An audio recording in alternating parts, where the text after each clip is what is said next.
السلام علیکم ورحمۃ اللہ وبرکاتہ۔ نحمدہ و نصلی و نسلم علی رسولہ الکریم، اما بعد فاعوذ باللہ من الشیطان الرجیم، بسم اللہ الرحمن الرحیم۔ الذین ان مکناہم فی الارض اقاموا الصلاۃ وآتوا الزکاۃ وامروا بالمعروف ونہوا عن المنکر، وقال اللہ تبارک و تعالی ان الارض یرثها عبادی الصالحون۔ صدق اللہ مولانا العظیم و صدق رسولہ النبی الکریم الامین، ونحن علی ذلک من الشاہدین والشاکرین والحمد للہ رب العالمین۔ تمام احباب درود پاک پڑھیں۔ الصلاۃ والسلام علیک یا رسول اللہ وعلی آلک واصحابک وسلم یا حبیب اللہ۔ الصلاۃ والسلام علیک یا رسول اللہ وعلی آلک واصحابک وسلم یا نبی اللہ۔ واجب الاحترام سامعین و حاضرین، اللہ کے فضل اور توفیق سے آج کے خطبہ جمعۃ المبارک میں محرم الحرام کی مناسبت سے چند باتیں آپ کی خدمت میں عرض کروں گا۔ ہمارا آج کا جو موضوع ہے، دو چیزیں اختصار کے ساتھ آپ کی خدمت میں عرض کروں گا کہ اس بات کو سمجھنے کی کوشش کی جائے کہ امام علی مقام امام حسین رضی اللہ تعالیٰ عنہ نے جو اتنی بڑی قربانی پیش کی کہ اپنے آپ کو اور اپنے پورے خاندان کو قربان کر دیا، اس قربانی کا اصل مقصد کیا تھا؟ دوسرا یہ کہ اس پورے شہادت کربلا کے اندر جو شہادتیں پیش ہوئیں، تو اس پورے واقعہ سے ہمارے لیے سیکھنے والی باتیں انفرادی طور پر اور بحیثیت قوم کیا ہے، یہ دو باتیں اختصار کے ساتھ آپ کی خدمت میں عرض کروں گا کہ یہ سمجھنا بہت ضروری اور اہم ہے کہ واقعہ کربلا جو کہ ایک تاریخ کا ایک اہم واقعہ ہے، اسلامی تاریخ کا،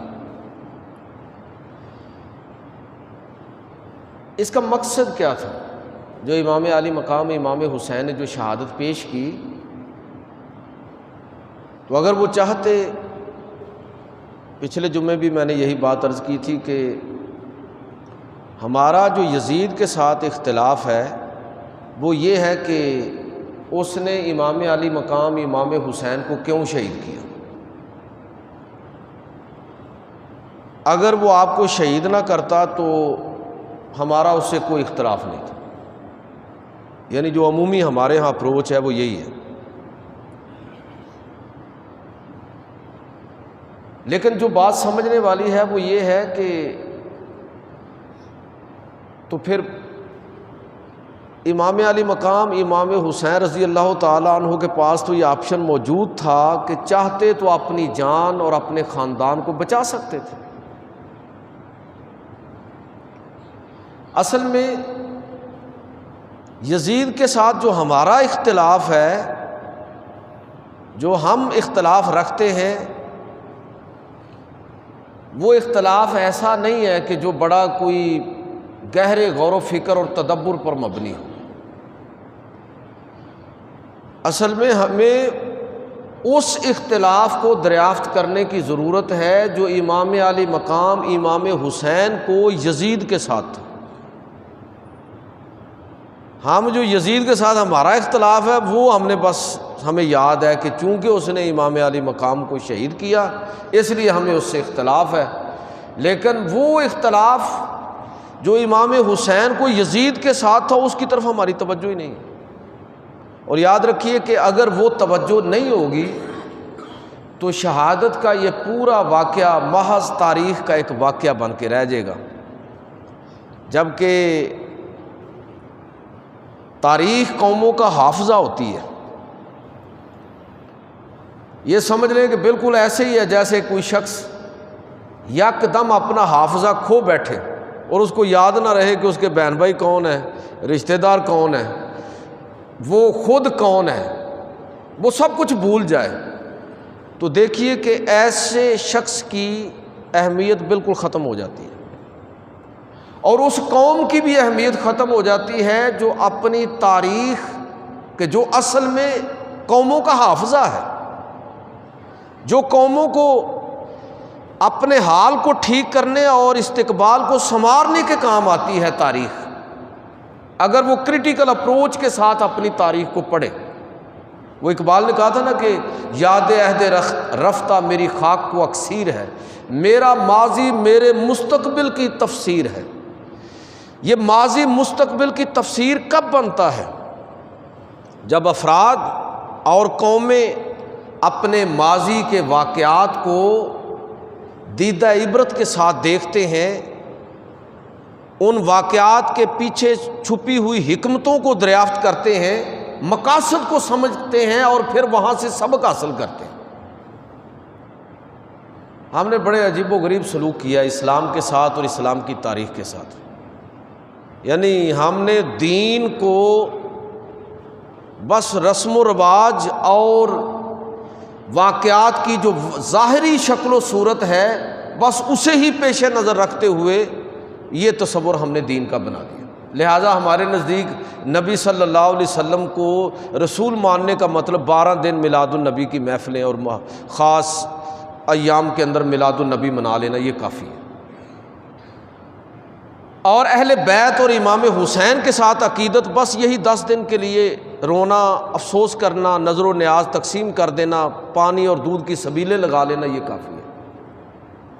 تو میں نے عرض کیا کہ اگر دیدہ عبرت نہ ہو، اگر سیکھنے اور سمجھنے کی صلاحیت فرد کے اندر اور قوم کے اندر ختم ہو جائے تو ان رسم و رواج اور ان واقعات کو بیان کرنا اپنی افادیت کھو دیتا ہے۔ یہی وہ چیز ہے کہ جو ہمیں واقعہ کربلا کے حوالے سے بھی اپنے آپ کو اپنی اپروچ درست کرنی چاہیے۔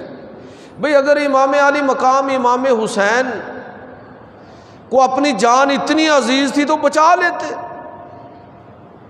اپنے آپ کو بچا سکتے تھے، اپنے خاندان کو بچا سکتے تھے، لیکن نہ انہوں نے اپنے آپ کو بچایا نہ اپنے خاندان کو بچایا۔ بیعت کر کے خلاصی کرا سکتے تھے لیکن نہیں کیا، جان قربان کر دی، سارا خاندان قربان کر دیا۔ اس کا مطلب یہ ہوا کہ وہ سمجھتے تھے اور ان کی نظر میں کوئی ایسی چیز تھی جو ان کی اپنی جان سے اور ان کے خاندان سے زیادہ قیمتی تھی، کوئی ایسا مقصد اور مشن تھا کہ جس کے لیے انہوں نے یہ سب کچھ قربان کر دیا۔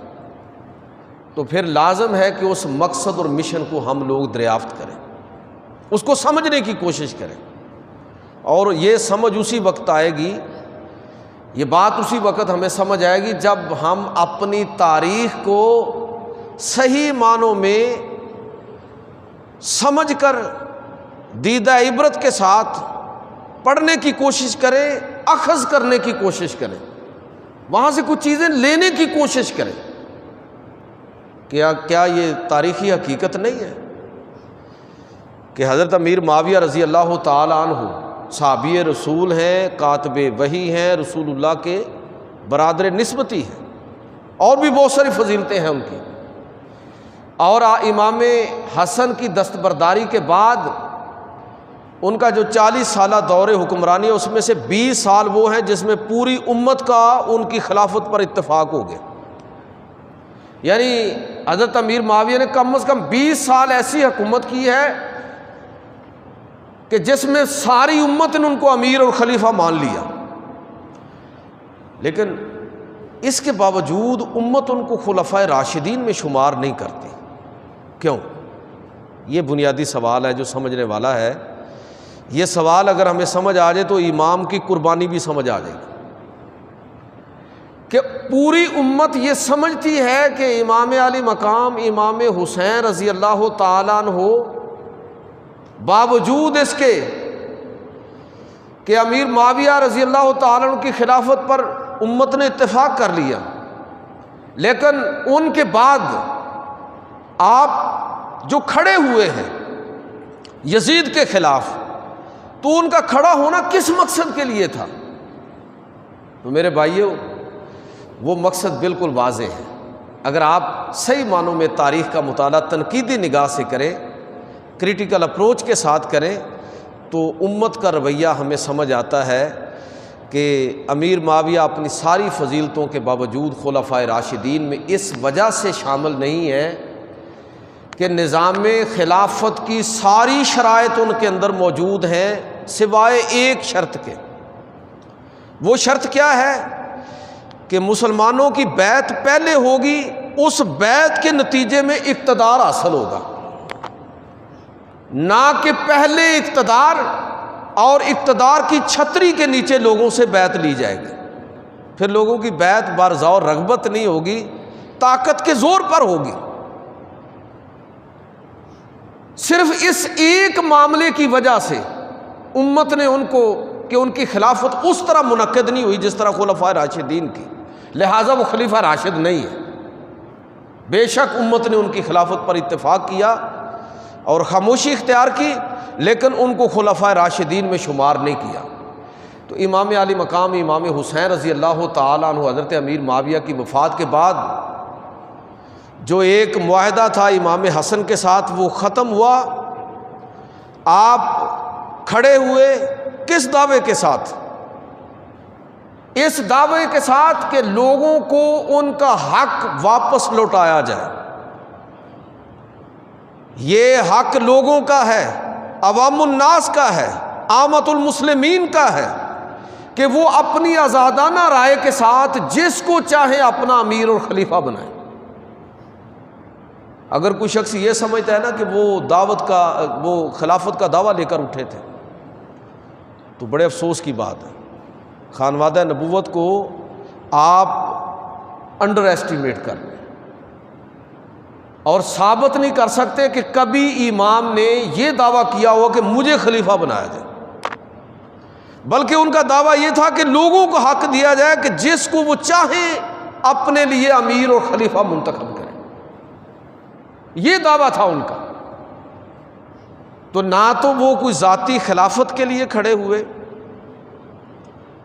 نہ کوئی اس وقت کوئی ایسا ایشو تھا کہ لوگ ارتداد اختیار کر رہے تھے، اسلام سے پھر رہے تھے، اور یہ بات بھی نہیں تھی کہ یزید کوئی کریکٹر کے اعتبار سے کوئی اتنا گیا گزرا آدمی تھا۔ بے شک وہ پرفیکٹ اس طرح تو نہیں تھا، وہ اعلیٰ کردار کا مالک تو نہیں تھا، لیکن کردار کی ساری خرابیوں کے باوجود یہ بھی مسئلہ نہیں تھا کہ کسی شخصی اختلاف کے خلاف وہ کھڑے ہوئے ہیں۔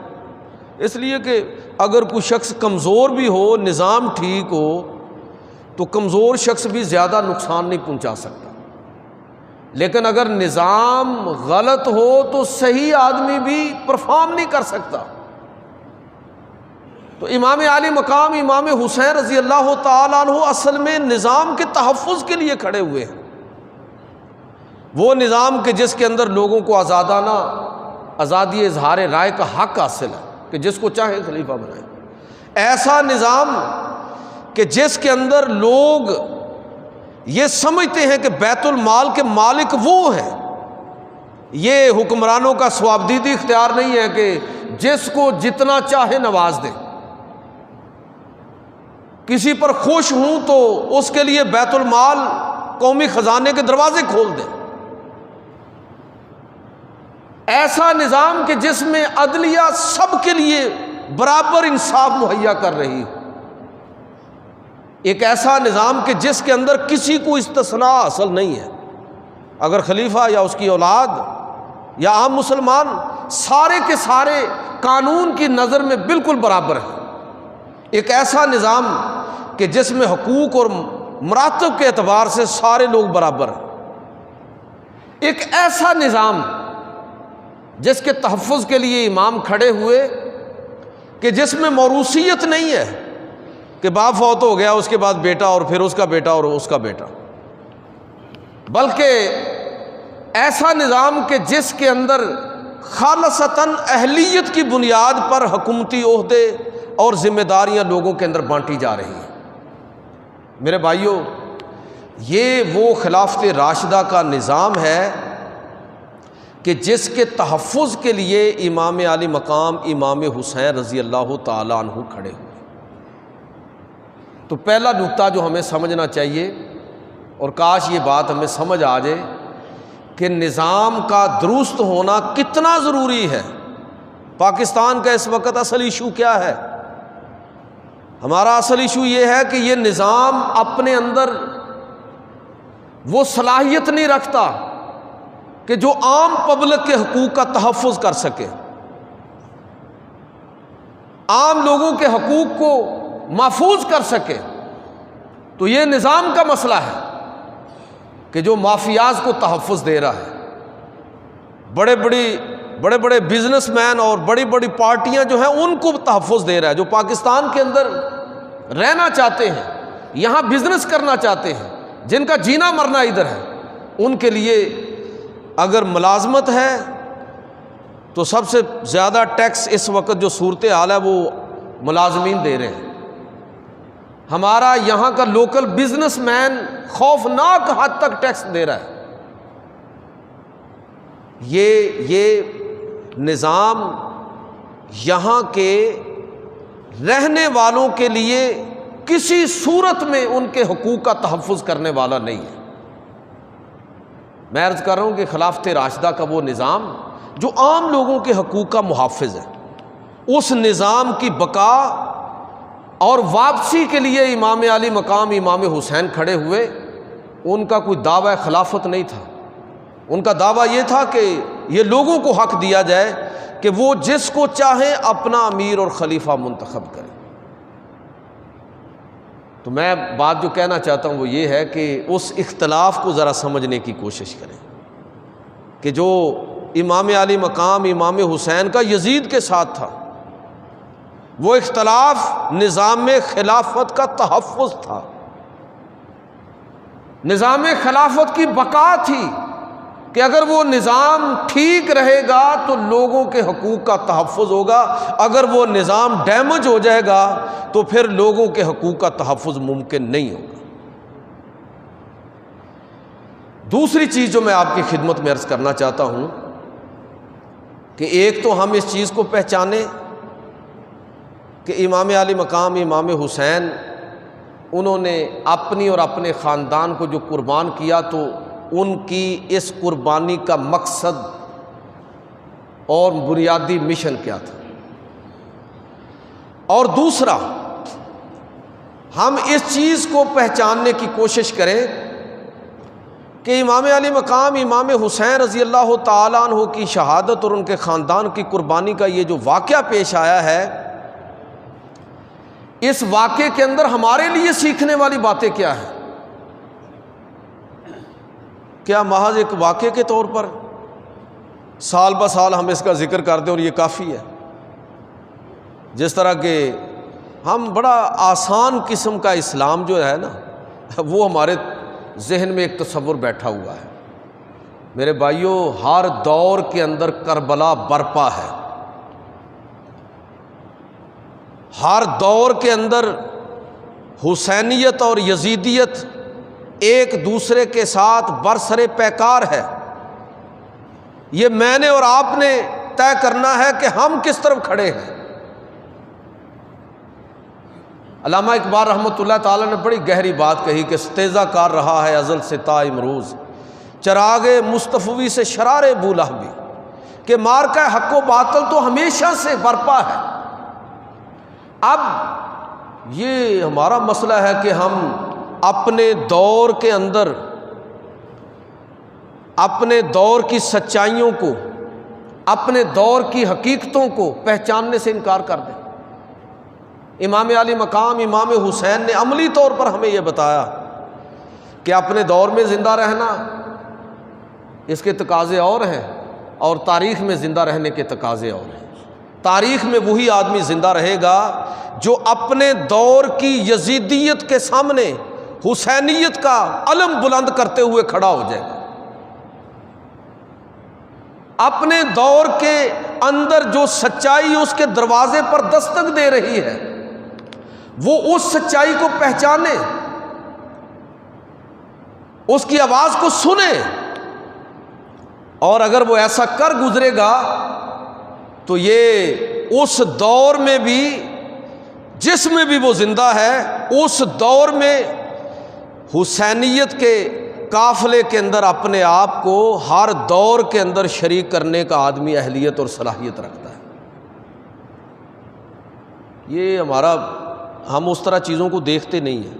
ہم کس طرح دیکھتے ہیں؟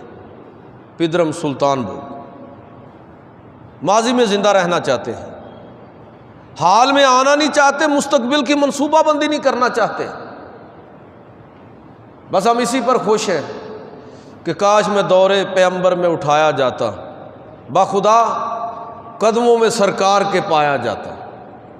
بڑی کتنا زبردست یہ جذبہ ہے، اور یہ بھی کہ ساتھ سرکار کے غزوات میں شامل ہوتا، ساتھ سرکار کے غزوات میں شامل ہوتا، ان کی نصرت میں لہو میرا بہایا جاتا۔ یہ کتنا زبردست جذبہ ہے۔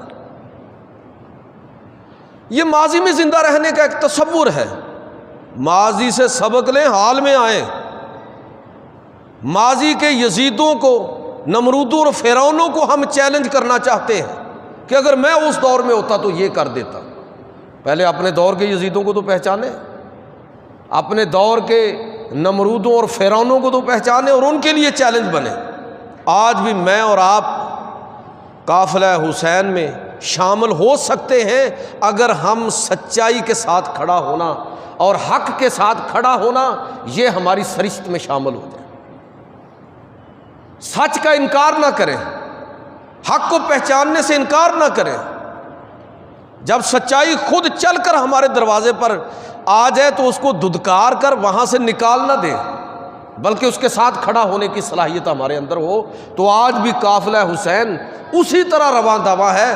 ہر دور کربلا ہے، ہر دور کے اندر معرکہ حق و باطل برپا ہے۔ امام علی مقام امام حسین رضی اللہ تعالی عنہ، ان کی سیرت کو جب آپ اس تناظر میں دیکھیں گے تو پھر ہمیں اپنی غلطیاں کوتاہیاں خود سمجھ آ جائیں گی کہ اگر ہم نے واقعتاً ہی حسینیت اس کو ایک مائنڈ سیٹ اور نظریے کے طور پر سمجھا ہوتا، قبول کیا ہوتا، تو آج ہماری اسمبلیوں کے اندر چور اور ڈاکو نہ بیٹھے ہوتے۔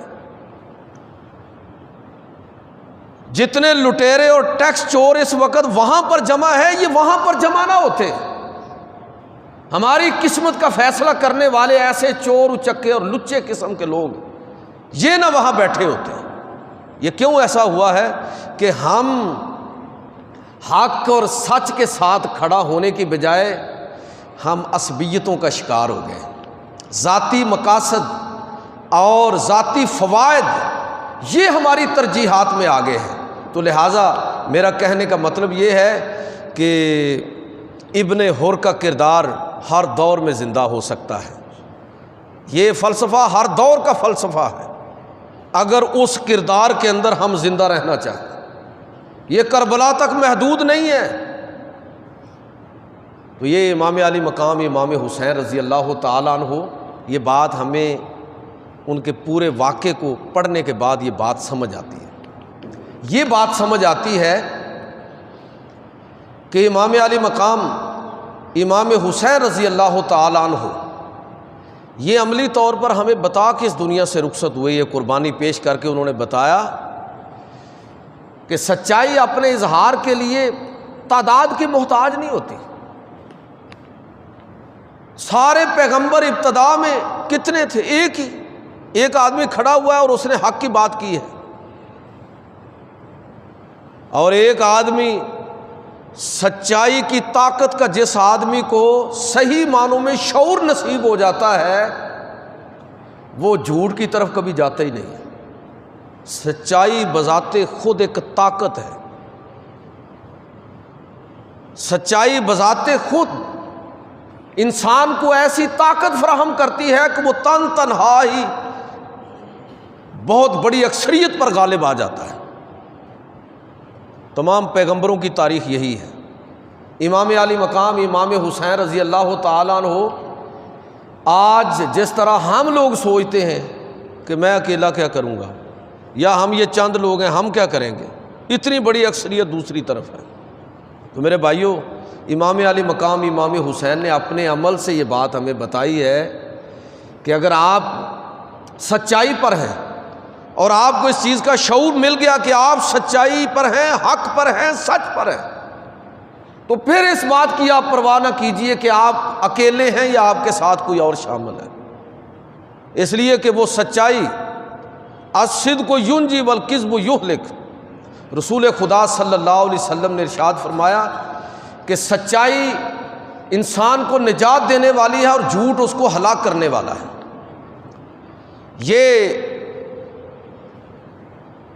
تعداد کا شکوہ کرنے کی بجائے آپ اپنی بات کریں، شکوہ ظلمت شب سے تو کہیں بہتر تھا، اپنے حصے کی شمع جلاتے جاتے۔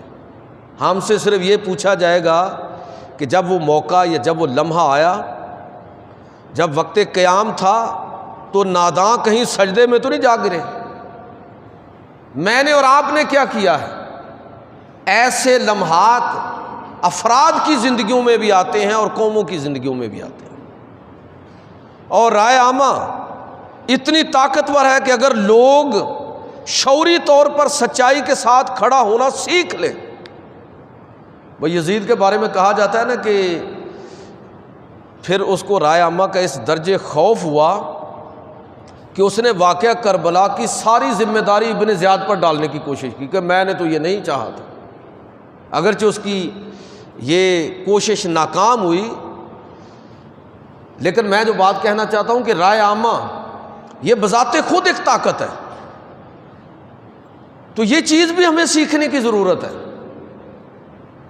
یہ بات بھی ہمیں سمجھنے کی ضرورت ہے کہ نمرود ہو، فرعون ہو، یزید ہو، رائے عامہ کی اپنی ایک طاقت ہے۔ اور آج کی جدید دنیا کے اندر، مغرب کے اندر دیکھیے کہ رائے عامہ اور سول سوسائٹی کتنی طاقتور ہے کہ حکومتوں تک کو بدل کے رکھ دیتی ہے، لیکن ہمیں کیا مسئلہ ہو گیا؟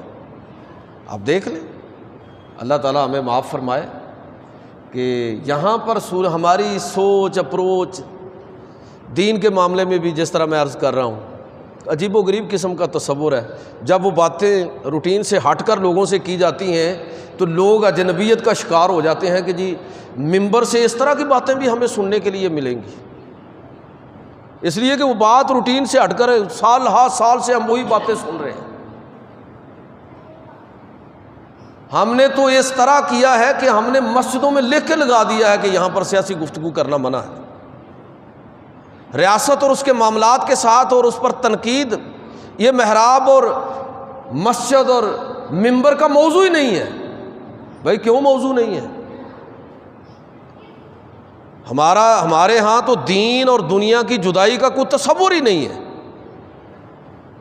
امام علی مقام امام حسین رضی اللہ تعالیٰ عنہ جو دین کا تصور ہم سمجھتے ہیں اس کے مطابق تو امام علی مقام کو چاہیے تھا کہ مدینہ کے اندر آپ قیام فرماتے، اور رسول خدا صلی اللہ علیہ وسلم کے آستانے سے بڑا آستانہ کوئی نہیں ہے روئے زمین پر، اس کی سجادہ نشینی آپ انجوائے کرتے۔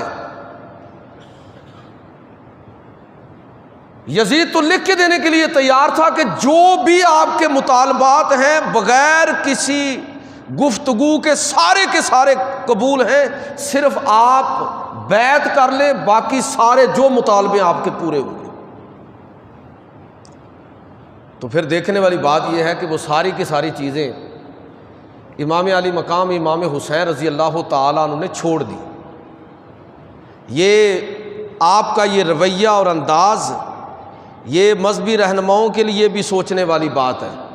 وہ جو اقبال کہتے ہیں نا کہ نکل کر خانقاہوں سے ادا کر رسم شبیری، کہ فقر خانقاہی ہے فقط اندوہ دل گیری، وہ یہی سبق ہے کہ امام علی مقام امام حسین چاہتے تو ادھر ہی آپ قیام فرماتے، آپ بھی محفوظ، خاندان بھی محفوظ، مفادات بھی سارے کے سارے حاصل ہو جاتے، لیکن اس کے باوجود امام نکلے ہیں اور اپنے آپ کو اور اپنے خاندان کو قربان کیا۔ کس مقصد کے لیے؟ آپ لوگوں کے لیے۔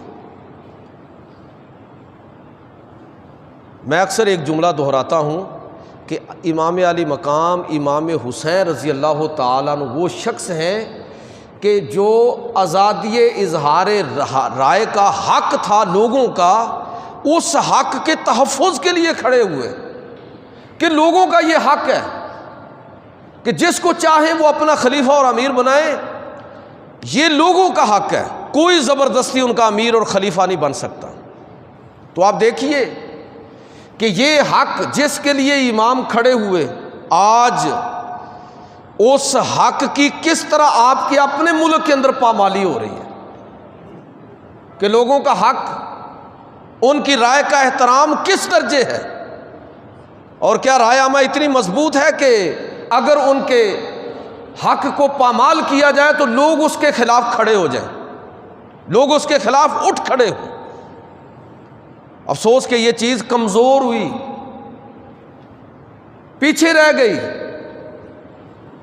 مغربی دنیا صدیوں کی مشقت اور مصیبتیں اٹھانے کے بعد جہاں پر پہنچی تھی، ہم تو کئی صدیاں اس سے پہلے وہاں پر کھڑے تھے۔ 1799 انقلاب فرانس کہا جاتا ہے کہ جمہوریت کی ماں ہے۔ جمہوریت کیا ہے کہ بھائی سادہ تعریف یہی ہم کرتے ہیں نا کہ جمہوریت وہ نظام حکومت ہے جس میں عوام الناس اپنی مرضی سے اپنا حکمران اور اپنا رہبر اور رہنما جو بھی وہ اپنی مرضی سے چنتے ہیں، اور یہ حق اللہ کے پیغمبر صلی اللہ علیہ وسلم ہمیں دے کر دنیا سے رخصت ہوئے۔ خلفائے راشدین اسی اصول کے مطابق اپنی خلافت انہوں نے کی ہے۔ تو اس کا مطلب آپ سمجھیں کہ 1799 میں مغربی دنیا جس مقام تک پہنچی، ہم تو صدیاں اس سے پہلے اس مقام پر تھے۔ تو آج عالم اسلام زیرو پر کھڑا ہے اور مغربی دنیا کہاں سے کہاں پہنچ گئی۔ وجہ کیا ہے؟ وجہ یہ ہے کہ ہم کون سی تاریخ اور قرآن و سنت کے ساتھ جو ہم نے سلوک کیا ہے، کہ دنیا کی واحد قوم ہے کہ قرآن اور حدیث و سنت جن کی دنیا اور آخرت میں کامیابی کی بنیاد ہے، لیکن نہ قرآن کا پتہ ہے کہ کیا ہے اور نہ ہی حدیث و سنت کا پتہ ہے، الا ماشاءاللہ۔ اور جو تاریخ کے اندر اتنے اہم واقعات ظہور پذیر ہوئے، کربلا کی بات میں کر رہا ہوں، ان واقعات کی اصل سینس کیا ہے،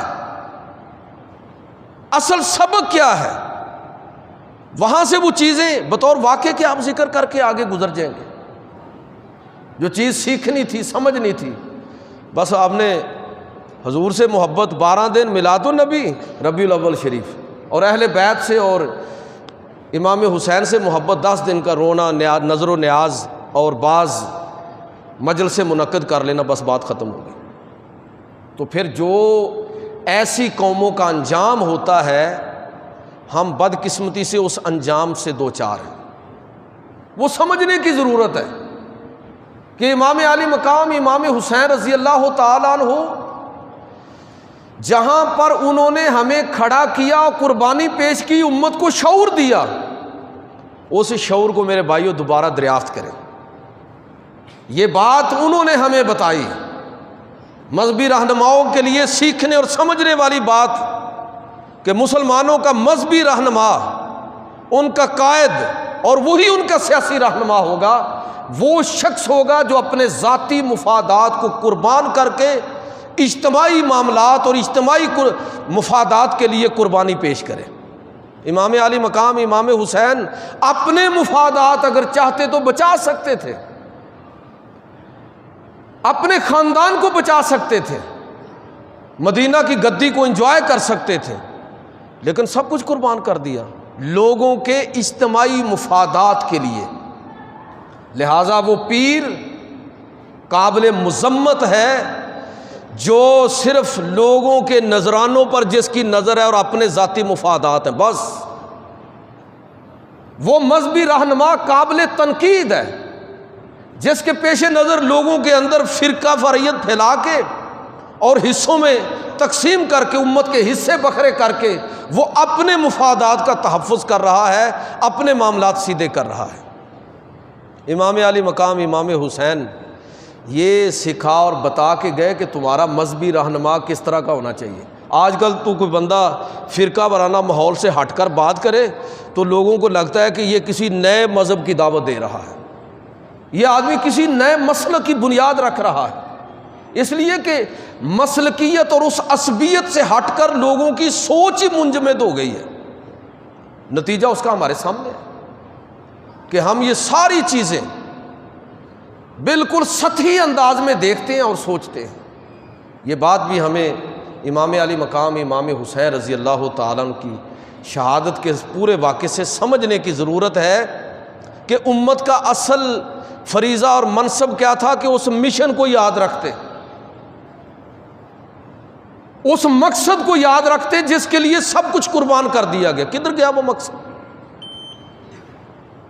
بات کو اپنی کو ختم کرنا چاہوں گا، کدھر گیا وہ مقصد، کدھر گیا وہ مشن؟ لوگوں کو پتہ ہی نہیں ہے کہ وہ مقصد کیا ہے، لوگوں کو پتہ ہی نہیں ہے کہ وہ مشن کیا ہے جس کے لیے اتنی بڑی قربانی پیش کی گئی۔ تو میرے بھائیوں، وہ مقصد، وہ مشن اگر ہم نظر انداز کر رہے ہیں اور واقعی کر رہے ہیں تو پھر اس کی جو جزا اور سزا ہے وہ بھی نوشتہ دیوار ہے۔ امام علی مقام امام حسین رضی اللہ تعالیٰ عنہ، آپ نے جو قربانی پیش کی، اس قربانی کا مقصد اور مشن اس نظام کا تحفظ تھا۔ بدقسمتی سے وہ نظام اس طرح ہماری نظروں سے اوجھل ہو گیا کہ پاکستان اسلام کے نام پر حاصل کیا ہوا ہے، اسلام کدھر ہے؟ نہ ہماری عملی زندگی میں اسلام، نہ ہماری اجتماعی زندگی میں اسلام، اور آپ سب سے زیادہ جو وابستہ لوگ دین سے ہیں وہ ظاہر مسجدوں میں آنے والے ہیں۔ تو میں اور آپ ہی سوچیں کہ ہمارا حال کیا ہے۔ باقی جو پبلک جو مسجد سے، مدرسے سے، دین سے اس طرح جڑی ہوئی نہیں ہے تو ان کا تو اللہ ہی حافظ ہے، وہ تو ہم سے بھی کوئی شاید ایک سٹیپ پیچھے ہوں گے۔ مجموعی طور پر جو قوم کا حال ہے وہ اس وجہ سے ہے کہ بس یہ میلاد النبی جلوس نکالے، دیگیں چڑھائیں اور بات ختم۔ محرم الحرام سوگ منایا، نظر نیاز کی اور بات ختم، تو پھر قوم بھی ختم، پھر بات بھی ختم۔ اس مشن اور مقصد کو سمجھنا چاہیے جس کے لیے یہ قربانی پیش کی گئی۔ اللہ تعالی ہمیں عمل کی توفیق عطا فرمائے۔